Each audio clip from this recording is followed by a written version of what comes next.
Hello, everyone. We wanted to do another weekly update coming from San Juan Regional Medical Center in terms of what we're seeing in the hospital and some of the things that are going on with COVID today. So most of the information that I will give is as of July 29th, 2021.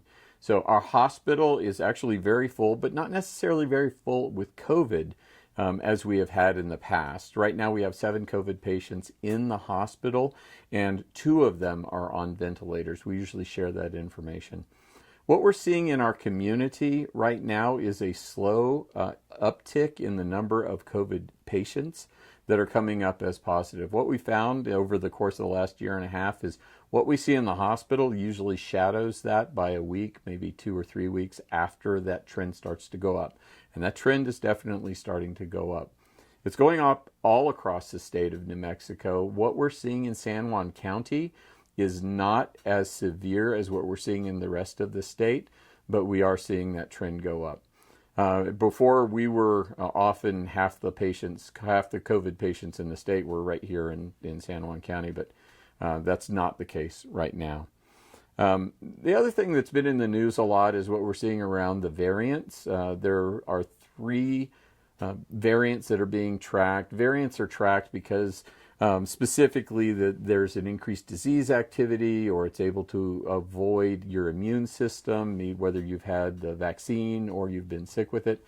That's why we would track those things. Actually, none of the variants that are being tracked right now avert your immune system. In other words, if you have had the vaccine, which we strongly encourage that you do, then the variants that are currently out there are susceptible to the vaccine. So we do strongly, it is still our number 1 recommendation is that you get the vaccine. But there are basically 3 of them that are out there. There's an alpha variant, which was originally picked up in the United Kingdom. And I'm just saying this for reference because I know you probably have heard this. Delta was picked up in India. That's the one that's growing the fastest right now. And then there's Gamma, which was actually picked up originally in Brazil. So in the state, the last time they ran the data, and this was over in our county, about 600 positive cases. So it goes back a couple of weeks. About 40% of what we're seeing in New Mexico is the Delta variant that you keep hearing about on the news. Again, it is susceptible to the vaccine. It's susceptible to your immune system. So it is still important to get the vaccine. Now, the other things we want to talk about are the changes in the CDC. So the CDC is coming out with new guidance.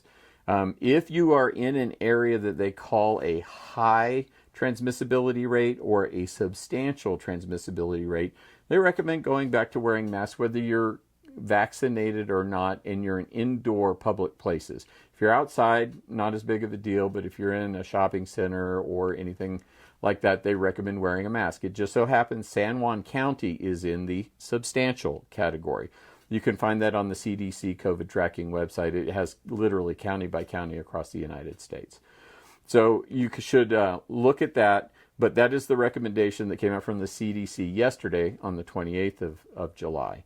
Other things that they recommend is that if you're fully vaccinated, regardless of where you are, they do recommend that you wear a mask if you're immunocompromised in any way, or if you're at an increased risk for the disease being severe, which means heart failure, hypertension, diabetes, the things that we've talked about in the past.